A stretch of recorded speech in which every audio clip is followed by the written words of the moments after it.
sell the Rolls-Royce engines, they get incorporated in the MiG-15, and just a short 3-4 years later, those MiG-15s flown by North Koreans and later Soviet pilots shoot down over 160 Americans over the fields of Korea. So we were arming them. And the same thing was occurring with China for the last 40 years. It's the Lawfare podcast. I'm Benjamin Wittes with Dmitri Alperovitch, author of the new book, World on the Brink, How America Can Beat China in the Race for the 21st Century. I believe that we should do whatever is in our power to avoid a conflict with China that would be devastating. But I do think that we should be fighting for Taiwan or preventing their takeover of Taiwan because of the importance of Taiwan to us. Because domination of Taiwan really leads to domination of Asia. Today we're talking about tensions in the Taiwan Straits, deterring China from invading Taiwan, and the history of what Dmitri calls Cold War II. I want to start with a conversation, I think the first time we ever met, which was at a conference. I honestly don't remember which conference, where you gave a speech, and you opened it with an arresting claim that shows up in slightly different verbiage in the introduction to your book, which is you stood in front of this very large audience and said, as the head of the founder of CrowdStrike, noted cybersecurity expert, you said, actually, America doesn't really have a cybersecurity problem. America has a Russia problem. America has a China problem. America has an Iran problem. And America has a North Korea problem. And I recall, first of all, this being received in this audience like something like a skunk at a garden party, just kind of not what a whole lot of InfoSec people want to hear, but secondly, striking me at the time as obviously correct. And so this is a book about China, but I want to start with that statement. What is the relationship between that statement and the subject of this book? Well, thanks, Ben, for having me. And yes, you're right. I've always been very passionate about geopolitics. I've studied international affairs in college, along with courses I was taking on cyber, and always believed that the two are interlinked. And yes, that phrasing that goes back probably 15 years that I coined has now been repeated by government officials, senior government officials in the U.S. at least. So it seems to be getting more popular with time. But it's obviously correct, because if you look at where the majority of the attacks are coming from, whether if they're nation state, they're coming almost exclusively from those four countries. And even if they're criminal groups, they're almost coming from those countries as well, because it's not that those countries have a monopoly on cyber criminal behavior, but they are the only ones that are refusing to extradite people, prosecute them for targeting Americans. And as a result, you have this, a free-for-all situation developing in those countries, where if you're a cyber criminal that wants to make money and does not want to be prosecuted, where do you want to be? You want to be in Russia? You want to be in China, Iran, and North Korea? Well, less North Korea because it's more state-sponsored, but certainly the other three. So that geopolitics drives cyber. And why is it those four? Well, it's the four that we have issues with in geopolitics. We've had issues with them for the last, in some cases going back, of course, to the Cold War with Russia, but certainly the last few decades. And we'll probably continue to have issues with them for the next 4 decades. So despite the fact that there are numerous countries around the world that have developed cyber offensive capabilities, I just don't spend a lot of my time worrying about what the French might do to us, or Singapore or Korea. They're highly capable, but let's face it, they're friends, or we're at least friendly with them. They're not going to target us. If they have criminals that are operating in those countries targeting us, they're going to deal with that if we ask them to. And that's not going to be the case with those four. So you are principally famous as a cybersecurity guy, and different people know you for different aspects of your cybersecurity work, whether it's attributions or investigating the DNC hack, a whole lot of different things people might know you for. One thing I think they don't associate with your name is non-cyber US-China relations, and specifically the subject of Taiwan. Walk us through how you went from being kind of a cybersecurity person to being a sort of big think geopolitics person, and particularly one focused on US-China relations, and specifically a US-China relations person who's very concerned about Taiwan. It's a great question. So, I've always been a news and geopolitics junkie, again, going back to my college days, taking lots of courses on nuclear nonproliferation, missile defense, counterterrorism, and the like. And when I went into cyber initially, this was in the early 2000s, I sort of assumed I would never use that part of my brain ever again.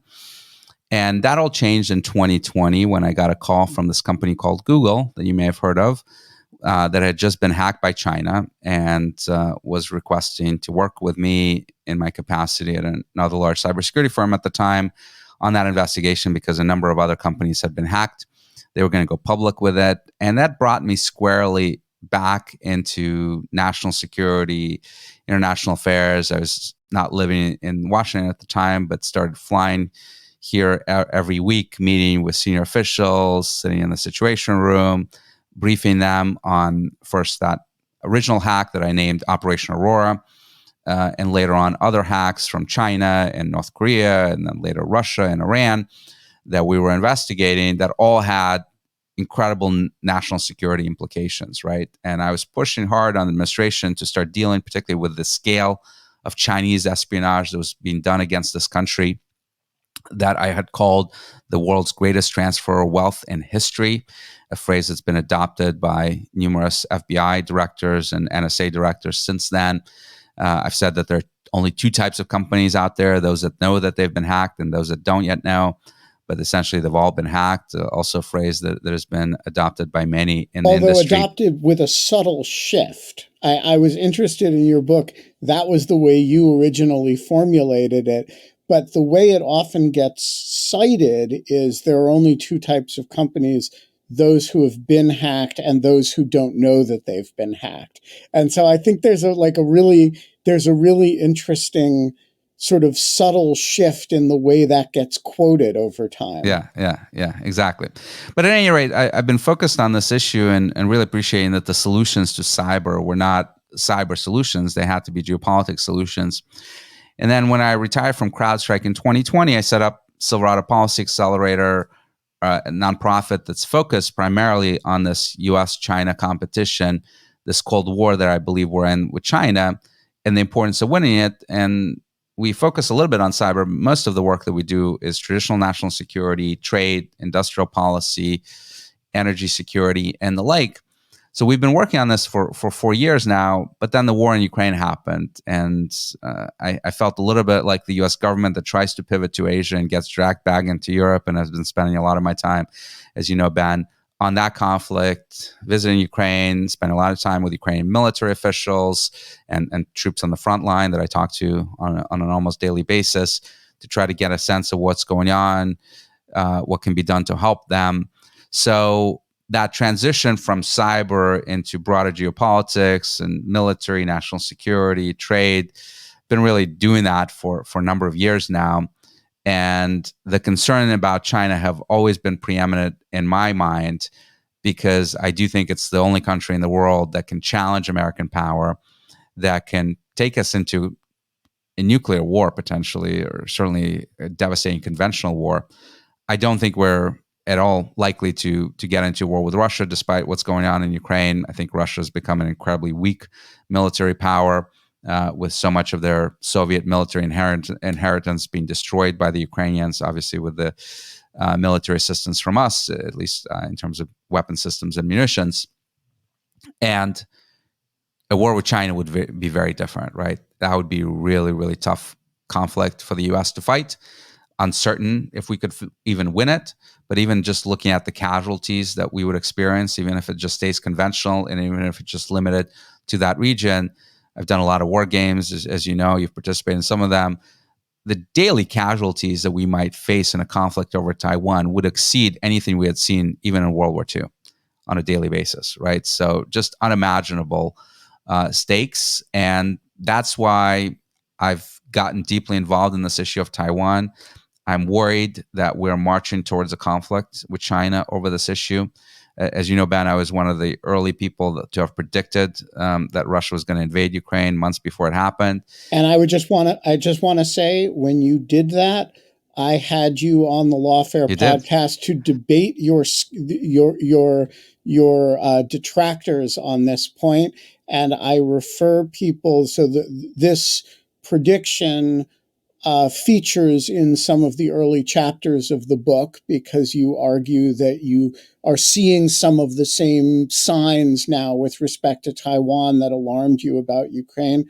And I just want to alert readers, if you want to see the confrontation between Dmitri and some of his critics, I'm particularly remembering a discussion with Corey Shockey on this point. Please go back and check it out. These discussions, among other things, took place on Lawfare. Absolutely. It was great to debate it. Look, I wish I had been wrong. I wish I had Corey had won that debate, but the war proceeded. And the reasons for that conflict that convinced me in December of 2021, months before the invasion, that he would invade before the winter would be over, are the same reasons I see play out in the Indo-Pacific with Taiwan. I think he invaded because of history, a distorted view of history, that he thought that Ukraine is not a country and belongs to Russia. She believes that Taiwan belongs to China. Both of them are erroneous, by the way. Taiwan, as I write in the book, never actually belonged to a leader that fully controlled China, not for a moment. Two, destiny. Both leaders believe it is both their country's destiny and their personal destiny to expand and to bring back what they see as historical lands of their countries. Security and geography do play a role. I'm not of the John Mearsheimer view. In fact, I debated him vigorously on this point, that NATO expansion is the cause of the war. But I also think it's wrong to say that it had nothing to do with it whatsoever, because the Russians have been concerned, of course, about NATO expansion long before Putin. Yeltsin was concerned about it. Gorbachev was concerned about it. They see Ukraine as this buffer state that gives them time to prepare when invasions from Europe would take place in the past, whether it's Hitler or Napoleon and other invaders that have crossed Ukraine to get to Russia. And the biggest reason is ego, that both of these men that wanted to take, for these various reasons, Ukraine in Putin's case, and she wants to take Taiwan, want to do it themselves, right? This is not some sort of long-term project that one day a leader of Russia would try to take Ukraine, or some future leader of China. Both of them want to go down in the history books as the people that have accomplished this great task in their view. And she is very open about this. He says that this problem of Taiwan is not one that you can push on to the future generations. Well, both of them are in their 70s. Both of them are looking at their mortality and the end of their rule. And that is why I think we're entering this very dangerous moment with Xi. Obviously, we already had it with Putin, where they're going to be motivated, he's going to be motivated to go on Taiwan so he can get it done and get credit for it, and do the one thing that Mao could never do, the founder of modern PRC. In fact, Mao created this problem in some, from Xi's point of view, in some meaningful sense. He did, and you could even argue that, and we talk about this history in the book, that Truman did not really want to defend Taiwan, and would potentially even let Mao have it if he moved on it. But Mao intervened in Korea first and foremost, as American troops were approaching the border with China, and that shifted American politics on China and on the importance of Taiwan. And that's how Mao lost his chance to invade the island. So you draw another really important, I think, conceptual comparison between China and Russia, or China and the Soviet Union, which is that in some sense, the first long period of this Cold War, in the case of Soviet Union, the Cold War, and in the case of China, what you call Cold War II, that was a completely asymmetric conflict for some number of decades. And you go back over the history of the Archangel intervention and the fact that the Soviets really regarded themselves as in a Cold War with the United States for the 20s and 30s, whereas we just kind of didn't really think very much about them in that period. And that something similar happened over the last 20 to 30 years with China, wherein we saw enormous opportunity and they saw enormous opportunity as well, but they also pursued a lot of kind of incremental advances in the South China Sea and the East China Sea airspace, and that they actually made a lot of progress while we were kind of sleepwalking, and that's only recently changed. So I want, first of all, I want to ask you to flesh that out a little bit, but secondly, to provoke our listenership, I want to ask you how much of the credit for the change belongs to Donald Trump. Well, on the latter point, I think a lot, because I do think he changed the conversation about China in this town, where China has become a bipartisan issue. And I don't think we probably would have gotten there anyway, but he certainly accelerated those trends. And I think he does deserve that credit.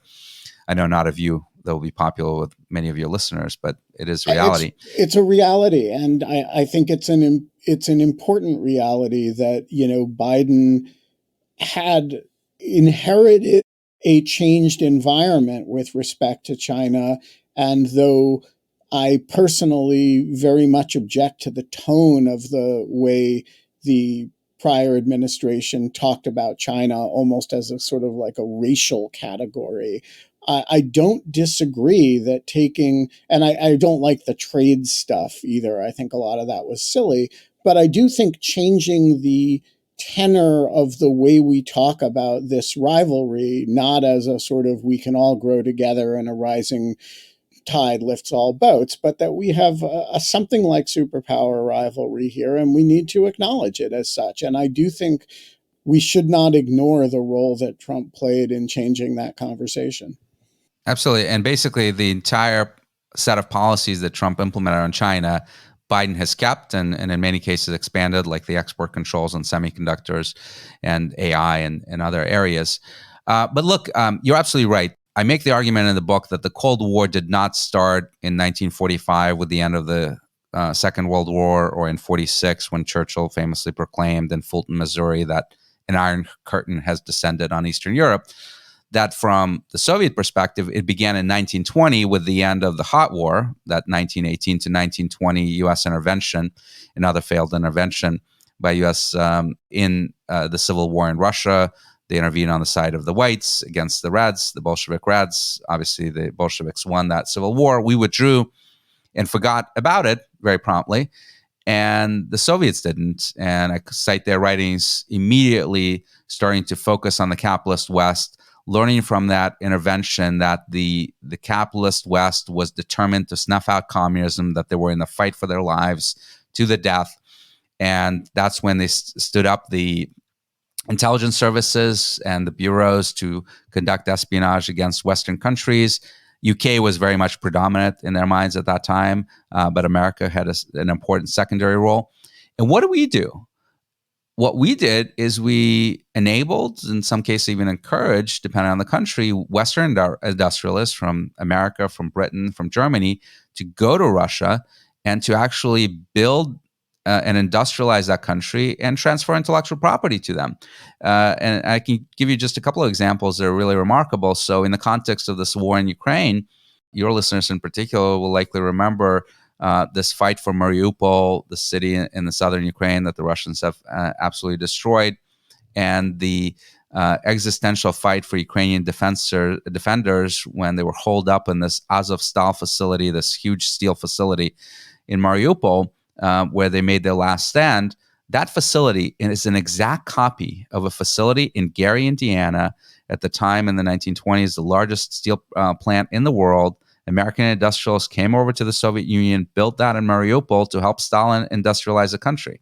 The Volga limousines that many people may remember that were driven by the Soviet leaders on Red Square during their parades came out of a factory that was originally built by Henry Ford, who came over to that country to build tractors and later automobiles, and it was later nationalized. So throughout that time, we were basically enabling the industrialization of that country while they were preparing to fight a war with us. Now, you had the interlude of World War II, where there was an alliance, a temporary alliance. But even throughout that time, they had spies, of course, as we now know, through the Venona project, this project to break Soviet communications throughout the Cold War, when they were spying on us, spying on the Manhattan Project. So they never lost track that this is a temporary alliance during World War II that would end as soon as the war ends, and we would immediately get back to a confrontation. And we did not even fully appreciate it after it became obvious to everyone. And just give you a couple examples on this. In 1946 and 47, so after the Churchill speech, after the National Security Act that was passed by Truman, establishing the CIA and the National Security Council to confront this threat of communism in the Soviet Union, you had a situation that was really interesting in Russia where they were trying to produce their first mass production jet fighter, the MiG-15, that would go on to become the most produced jet in the world, a military jet. And they were having problems with the engines. The designs were based largely on the designs they had taken from the Germans in World War II, and they had reliability issues. And the trade minister, Mikoyan, who happened to be the brother of Artyom Mikoyan, the constructor in the MiG factory, the M and the MiG, goes to Stalin and says, we're having problems with these engines. And what we think is what we really need is the Rolls-Royce engines. And we would like your permission to approach the British to sell us the design for the Rolls-Royce engines. 1946, 1947. And Stalin's response is incredulous. He says, what fool is going to sell you their secrets? But, no harm in trying. Give it a shot. And the British Labour government, they had just come to power, that wanted better relations with the Soviet Union. What do? They sell the Rolls-Royce engines. They get incorporated in the MiG-15. And just a short 3-4 years later, those MiG-15s, flown by North Koreans and later Soviet pilots, shoot down over 160 Americans over the fields of Korea. So we were arming them. And the same thing was occurring with China for the last 40 years. I cite Deng Xiaoping, who in the early 1980s realized there was a rapprochement now developing between Gorbachev and Deng, and the worst of the relations between the Soviet Union was being put behind them, that he was saying, wait a second, the Soviet Union is not the main threat that we face. It's capitalist West that wants to destroy socialist countries, and that's who we need to confront. What do? We ignored that. We sold military equipment to China. We sold Black Hawk helicopters that have now been reverse engineered and a part of their indigenous helicopter designs and a range of other equipment. We even ignored Tiananmen Square in 1989.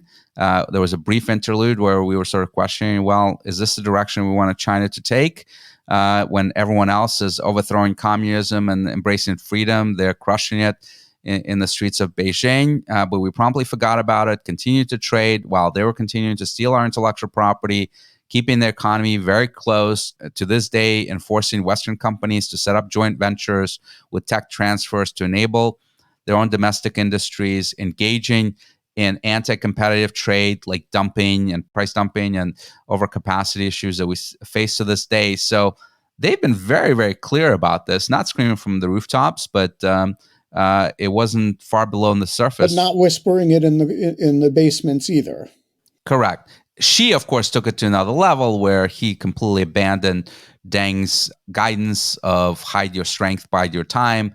He sort of turned it into show off your strengths and waste no time. And in that way, I think, has been more responsible than anyone, even Donald Trump, in changing American attitudes toward China. And thank God for that, because if they had just continued Deng's policy of quietly building capabilities, we would have woken up one day and it would have been too late. So there is, just as there was a long history of both liberal and conservative, sort of Soviet, I don't mean alarmism in the bad sense of it, but ringing the alarm bells about the Soviet Union, there is a long tradition of a kind of dissenting view on China integration and modernization and what that means for the West. And, This aspect of your book strikes me as very well argued and kind of quite historically rich, but less novel than the turn it takes, which is the argument that actually we're stronger than we look or than we think we are, and they are actually a lot weaker. And the prospects for a great Chinese century and a great overtaking, notwithstanding the fact that we kind of sleptwalked into a Cold War and they walked in eyes open and gained a lot of advantage as a result of that. The prospects for a Chinese overtaking of the United States are actually not that great, at least if we play our cards right. So having set up this bleak picture where we gave them 30 years of head start to exploit us and to make inroads in areas that we should never have let them make inroads, make the case that it's not too late. Yeah, and to be honest with you, it took us 2 years to write this book. And on one hand, it was frustrating that it took so long and it takes so long to publish books. But on the other hand, the events are making the case for us in some sense, because what you're seeing in the last particularly 6 to 12 months happening in the Chinese economy is something that we really predicted would happen, because this was inevitable. That what they're facing today is a plain old-fashioned middle-income trap that no country escapes, the sort of the gravity that brings you down whenever you achieve roughly $10,000 per capita in your population. You've seen this in Japan, you've seen this in Korea, you've seen it in Taiwan. Growth stagnates. Really in Korea. Really in Korea, that's right. And that's what you're seeing today, that a couple of years ago, China reached that $10,000 per capita, and their growth, real growth, is estimated by economists that really pay close attention, is probably around 3%, which, by the way, is about the growth rate of the United States, right? A remarkable come down from the double-digit growth that they've experienced for so long. And very little prospects of that increasing and going back to any sizable growth rates, which means that they will never really reach the size of our economy at this point in real terms if they continue at that anemic growth rates. And that's before you get to the real elephant in the room, which is the population, right? And a lot of people talk a lot about the population collapse that they've already started to experience. None of that is really taking hold yet economically, because they still have a huge migration that's taking place from rural areas to urban areas where people are more productive, that's contributing to their economic growth. But in the 30s, probably mid-30s, you're going to start to really experience that. And that's going to take them down massively, right? And by the end of the century, I mean, the projections are just so stark. Today, they have 1.4 billion people. By the end of the century, they could have 550 million.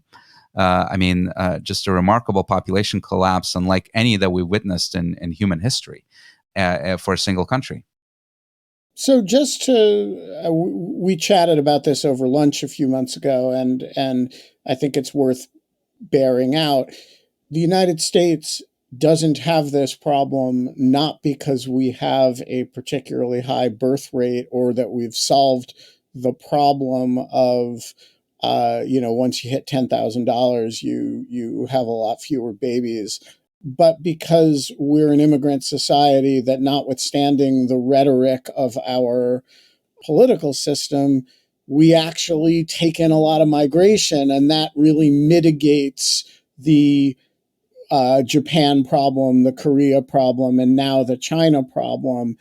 I'm curious whether this leads you to, hey, the way we run our border is crazy, but it's actually better than it's not better than having a appropriately organized immigration policy, but it's better than having a completely effective border policy, right? Yeah, I mean, if you look at the numbers, if we had no immigration to this country since the 1970s, we would have had no growth in population, zero, right? And in fact, probably declining population because of those declining birth rates. So we do not produce enough babies in this country. We won't. In fact, no country has been able to solve it, not China, not Russia, despite all the encouragements, and certainly not any Western countries. So we do want immigration. We need those workers. But I do think we need smart immigration, merit-based immigration, like frankly, lots of countries have. Canada has it, Australia has it, many others. And in fact, not only would it help us, but it would actually weaken our enemies, right? Think about this. Imagine if we said the smartest, most brilliant people out of Russia, China, and Iran, you're welcome here, right? That would help us and that would weaken them. I don't think we can have, from a security perspective, an uncontrolled border where just anyone can come in. But yes, in the absence of that merit-based immigration process, having no people come in would probably be worse. But we got to do both. We got to solve the border.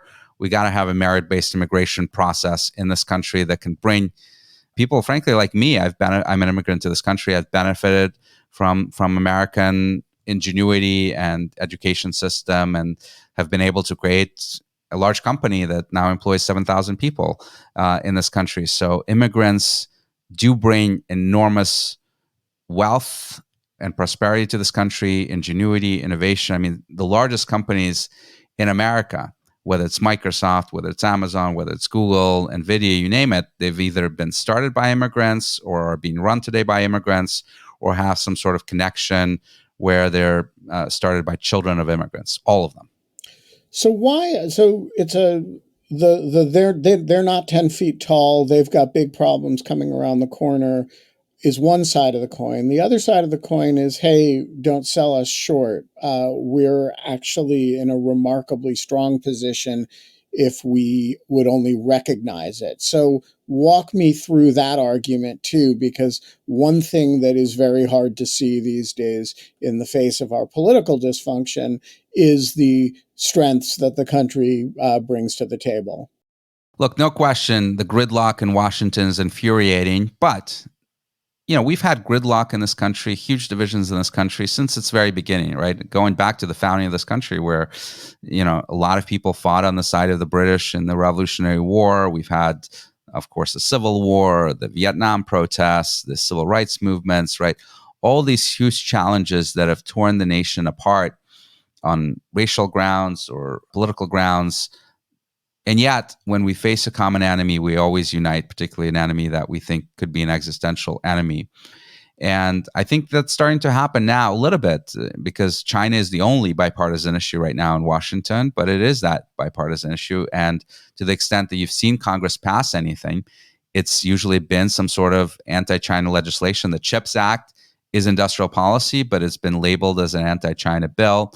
Even this aid package that moved through Congress just now on Ukraine, providing vital aid to Ukraine. It was not just a Ukraine bill, it was an Israel bill, but also an Indo-Pacific bill providing aid to Taiwan. So those things are really, really important. But you're absolutely right. When we look at the strength of this country, first of all, immigration, providing incredible innovation engine and growth engine to this economy. Secondly, our alliance system.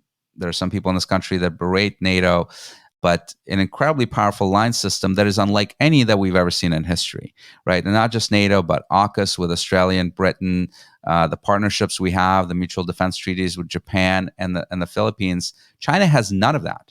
We often, don't appreciate that China is not even in alliance with Russia. It is barely lifting a hand to support Russia in this conflict over Ukraine. And to the extent it does anything, it's all self-serving because they want to buy cheap oil, they want to export semiconductors and other things to Russia, not because they're trying to help Russia, right? So they're very weak, we're very strong. But none of that matters if they march into a conflict, right? Russia was very, very weak before 2022. And yet we find ourselves in this horrendous conflict in Ukraine where, frankly, right now they're getting the upper hand despite all of our support for Ukraine. So just because countries are weak does not mean that they can't start disastrous wars. And a conflict over Taiwan would be absolutely devastating, first and foremost, to the global economy, even if we choose not to fight for Taiwan. Probably $10 trillion of economic value just wiped out right off the bat. And if we choose to fight for it, as I mentioned, this could be an absolute devastating conflict that, by the way, may not even stay conventional, may escalate to nuclear conflict between two nuclear powers.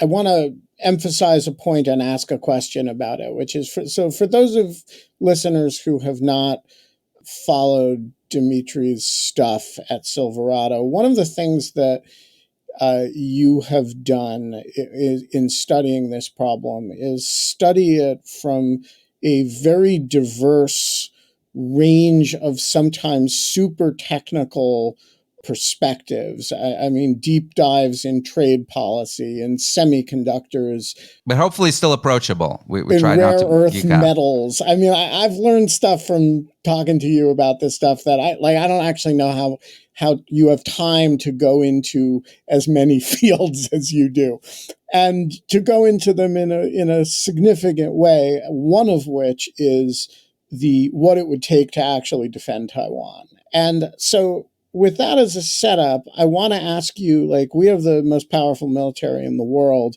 Taiwan's a small island. It's a mountainous island that should be very hard for the Chinese to take. And it's kind of like invading Switzerland if Switzerland were an island. Germans never tried to take Switzerland, even though there's a lot of German speaking people in Switzerland. Why is Taiwan so hard for us?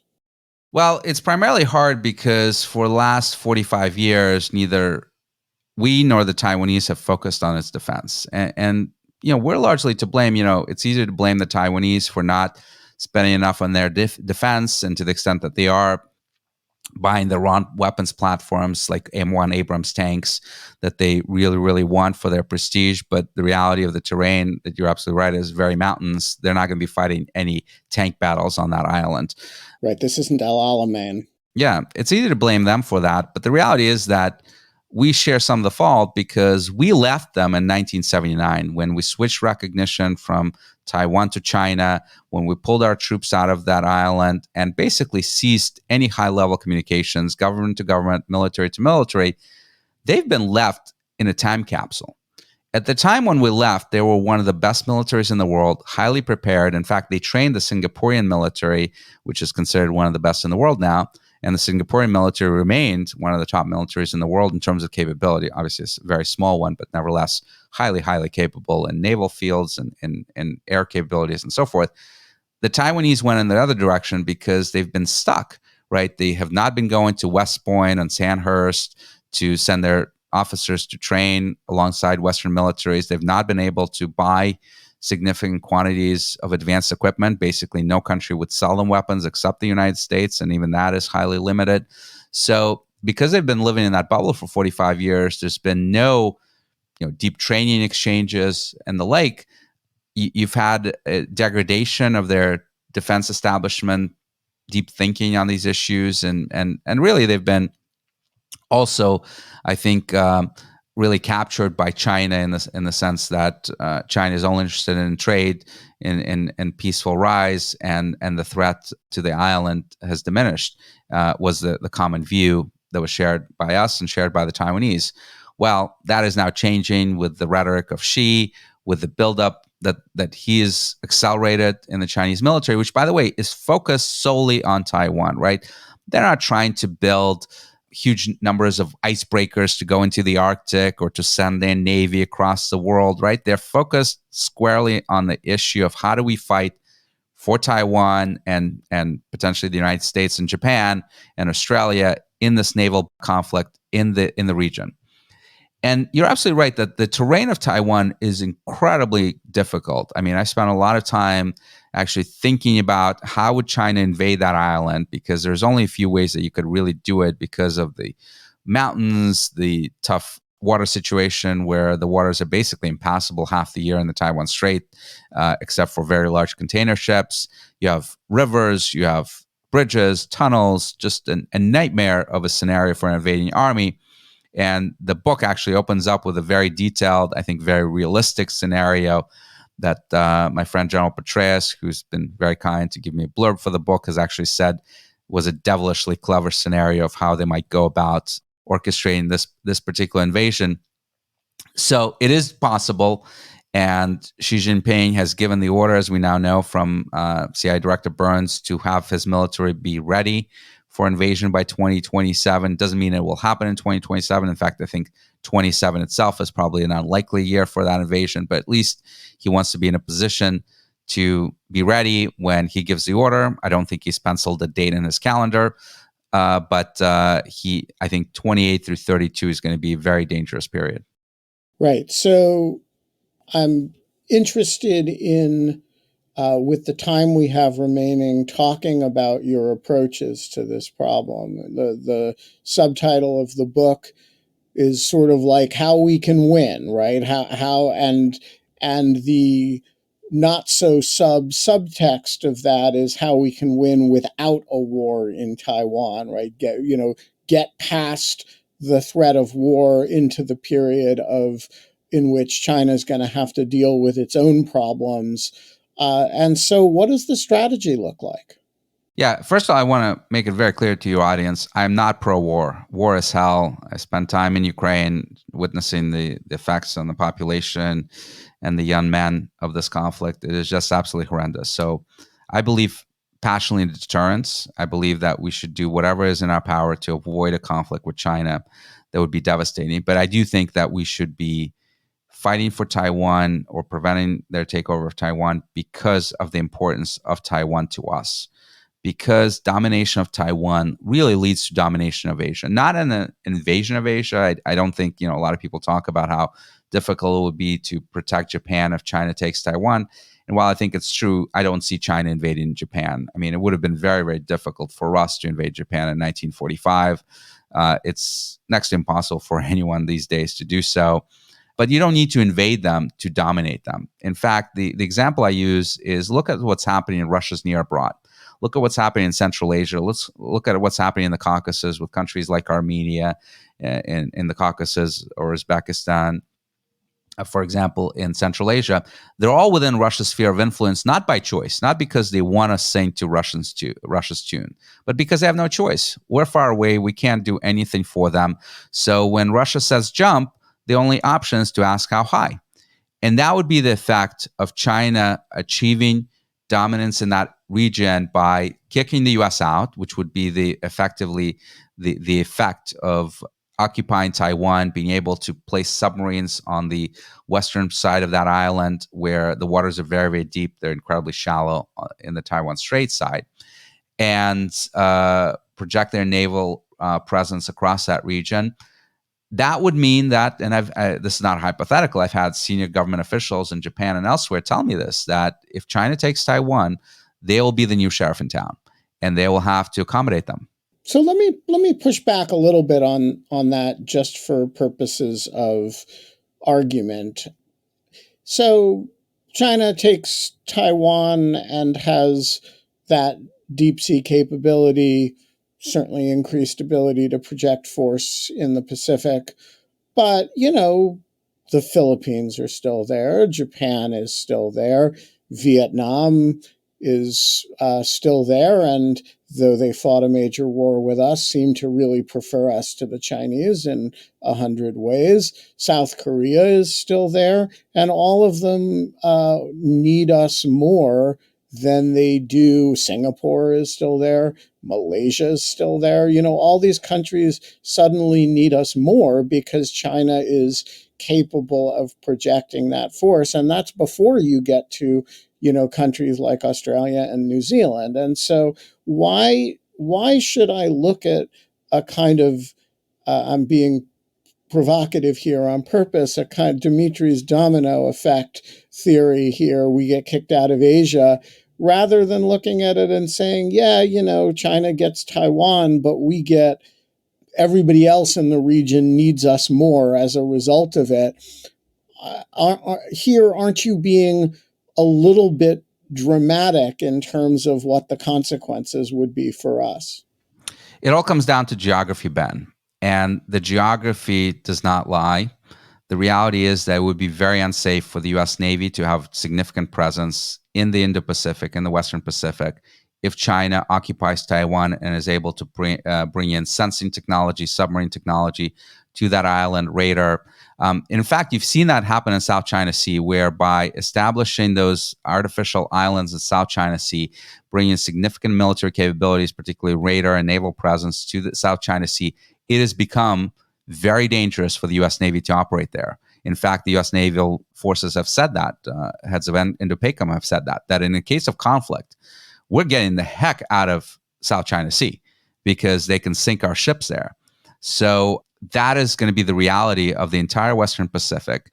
And that is going to be the reality that everyone in that region is going to understand. Again, like, this is not Dmitri's opinion. This is senior government officials in Japan and some other countries that have told me that they're going to have to find ways to accommodate China. It doesn't mean that they're going to break off their mutual defense treaty with us, or they're not going to spend anything on defense, but they're going to face the reality where they're now living next to a very dangerous neighbor. U.S. is far away. By the way, U.S. would also show by not fighting for Taiwan or not being able to win Taiwan against China, that it's also potentially an unreliable partner. And for all of those reasons, they're going to find ways to appease China, let China dictate the rules of trade and security in that region, the most important region in the world, right? 50% of the world's GDP, much of the world's growth, most of the world's supply chains. Whoever dominates Asia can dominate the world. So it's not just going to stop with Asia. It's going to be a stepping stone. And again, this is not me saying that Xi Jinping is the new Hitler. He's going to be intent on invading countries all over the world. He won't need to. He'll be able to dictate the rules of the road, and no one is going to be able to resist it. I mean, you already seen this play out in the trade arena, and even in suppressing free speech in this country, where organizations like the NBA and various Hollywood actors have to apologize whenever they say something that China deems insulting. Multiply that by 100-fold is what you would see if China actually dominates Asia. Yeah, and just to give you another example of where this happened, it was in the Western Hemisphere, throughout the Caribbean and South America, and the actor was the United States, and we kicked everybody else out. You know, we articulated it with the Monroe Doctrine, and everybody laughed at us. And over the next 120 years, through a whole lot of aggressive policies, exactly like what China is doing, only done in the name of democracy and controlling European imperialism, we squeezed everybody else out, and we achieved absolute hegemony in our own space. And there's a very good book about this U.S. policy in this period by one-time Lawfare student contributor and sometime contributor now, Sean Mirsky, about the history of this. And I think it's, you know, one of the things, the subtext of the book is that China is trying to do in its region what we successfully did, and are sort of the only country that has ever successfully done. And the question is, do we want to let them do it, or do we want to be Britain and France and try to hold on to a presence, hopefully a more attractive one than Britain and France and even Germany tried to hold on to in the Western Hemisphere. But, you know, they did not serve themselves well by letting us push them out. So let me ask you, what's the strategy? You've articulated the history, you've articulated the goal, the purpose, the ambition. How do we avoid war with China and in the process get to that point 10 or 15 years from now where they pose less of a danger because of the demographics that work so well in our favor? Really, 3 steps that we have to do. First of all, deter this invasion at all costs. And I go in great depth in the book about the military dimension of that, what we need to do to our defense industrial base, what the Taiwanese need to do to make sure that just on a military front, the Chinese will not succeed, or at least there's enough doubt in Xi Jinping's mind that he can succeed if he takes it. Yeah, I just want let me just pause on that. This is the heart and soul of the book, or one of the hearts and souls of the book. We're going to go light on it now because you can get nerdy real fast with this, and you can go down in a lot of weeds on it pretty quickly. But I encourage people do go for this part because it is important in its weediness, and while it makes for better reading than it does for podcasting, it's quite readable and very interesting. In my opinion, it's the molten core of the book. Thank you, Ben. And then we have to increase our economic leverage over China. I'm not in favor of decoupling, as some are. I'm not in favor of de-risking, which is, probably another term for selective decoupling. But I articulate this need for a strategy that I call unidirectional entanglement. We need to bind China as close to us as possible, make them dependent on us while decreasing our reliance on them. In fact, this is exactly the strategy that China is trying to implement with Made in China 2025, right? And whoever wins that competition, whoever achieves that increased leverage over each other, is the one that I think is going to define the rules of the 21st century. And that is related to chips, preventing the Chinese chips breakout, making sure that the Western supply chain on chips is resilient. It's about the security of the critical minerals, the rare earths and lithium and cobalt and nickel and all the things that we need for green energy transition and really building anything that we might need. It's about investing in innovation. I talk about the critical four technologies that I think will define the 21st century. The first one is AI and autonomy. I think pretty self-explanatory when people look at the potential of those technologies that we've seen in the last couple of years, but also biotech and synthetic biology, not just in the medical sciences space, but the ability to create new materials. Like, for example, imagine a situation that you may see in a decade or two where we can create cement without using really energy intensive carbon emitting processes to build something like cement and make it in a more durable way, essentially in the lab with the advances in synthetic biology. Really exciting stuff. Aerospace, we're in the space race right now. Whoever dominates that low Earth orbit in particular, where you have the communication satellites, the navigation satellites, the intelligence and surveillance and reconnaissance satellites, really, really important. We're ahead in that area, largely because of SpaceX and Amazon. They're putting up constellations there, but we need to continue investing in that space. And then green energy, sort of the batteries, EVs, wind turbine, nuclear, we're almost completely losing in that space to China right now that is dominating that sector. We need to get back to innovation. And obviously, immigration is a critical component of that as well. But we also need to defend innovation. We need to reform our defense industrial base. I talk a lot about in the book about what needs to be done there. We need to prevent Chinese economic coercion and overcapacity and dumping that they're engaging in to eliminate our manufacturing base, destroy our industries. They have a 100% success record of doing that in solar, in steel, in EVs now, in batteries. We need to make sure they don't do it in chips, they don't do it in other areas, and we need to sanction them for their intellectual property theft that they've been engaging in for 30 plus years in order for their companies to pay a price for these actions. So a range of strategies are really focused on deterrence of the invasion. That's the root of the book, as you say, but also increasing our economic leverage over China and defending our innovation. And that's the strategy for winning what I call Cold War II. And one thing you don't really say in the book is how confident you are that you make clear that you think we can do it. You make clear that you think we have the better hand than the CCP does, but you don't really. Your confidence level that we will do it is actually a little bit opaque to me, and I'm curious whether I can make an argument based on the last 2 years either way, that we've shown actually a lot of resilience and a lot of strength, and though in fits and starts, and at the end of the day, we provided $100 billion to the Ukrainians, and we just authorized another 60, and they're going to get the ATACMS, and, we're late to the party. But I can also make the argument that, the Chinese could take all the wrong lessons from everything that we've been doing in a whole range of areas. And so I'm curious if the principal goal, the molten core, is deterrence. We're obviously not doing enough, but how confident are you that we're up to this? I'm not.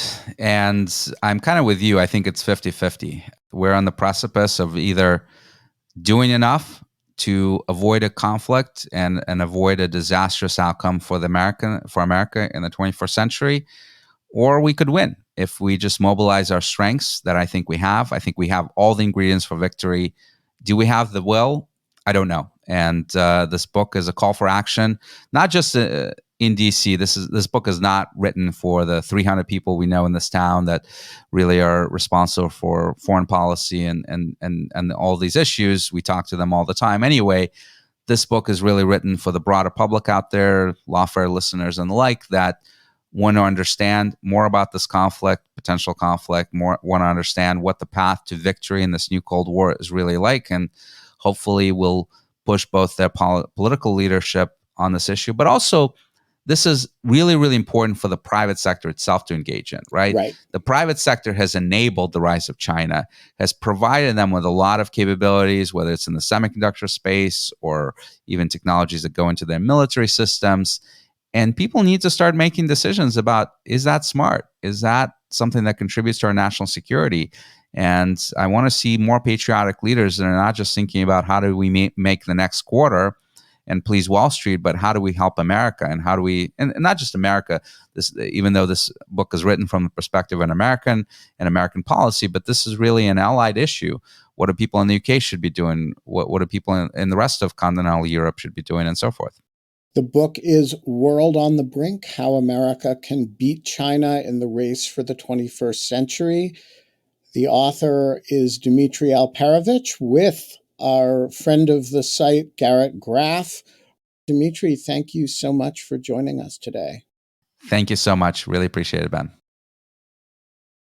The Lawfare podcast is produced in cooperation with the Brookings Institution. You can get ad-free versions of this and other Lawfare podcasts by becoming a Lawfare material supporter through our website, lawfaremedia.org/support. You'll also get access to special events and other content available only to our supporters. Please rate and review us wherever you get your podcasts. Look out for our other podcasts, including Rational Security, Chatter, Allies, and The Aftermath, our latest Lawfare Presents podcast series on the government's response to January 6th. The Lawfare podcast is edited by Jen Patja, and your audio engineer this episode was me. Our theme song is from Alibi Music, as always. Thanks for listening.